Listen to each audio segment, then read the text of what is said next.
Neda que neda, de Leo Lionni. Una feliç munió de peixets vivia en un racó qualsevol del mar. Tots eren vermells.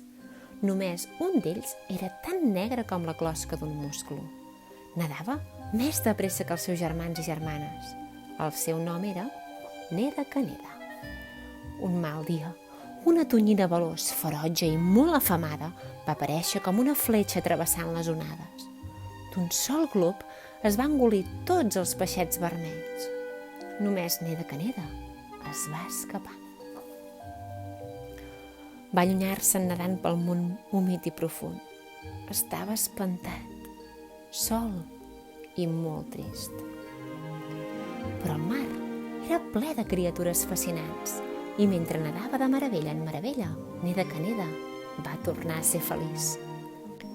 Va veure una medusa feta de gelatina irisada, una llagosta que donava voltes com un molí, peixos estranys arrossegats per un fil invisible, un bosc d'algues que creixien unes roques de sucre candi i una anguila amb una cua tan llarga que gairebé se l'oblidava. I anémones de mar, com palmeres rosades gronxades pel vent. Aleshores va veure una multitud de peixets, ben iguals a ell, amagats entre les ombres de les roques i les herbes. Som-hi, anem a nedar i a jugar i a veure coses. Va dir alegrement. No podem!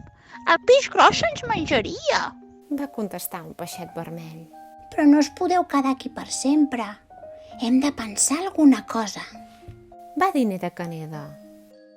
Neda que neda va pensar i va pensar i va pensar. Llavors, de cop i volta digué: Ja ho tinc! Anem a nedar tots junts i semblarem el peix més gros del mar. Els va ensenyar a nedar junts, cadascú al seu lloc. I quan havien après a nedar com si fossin un peix gegant, va dir: Jo seré l'ull. I així van nedar per l'aigua fresca del matí i per la claror del sol del migdia. I van espantar el peix gros.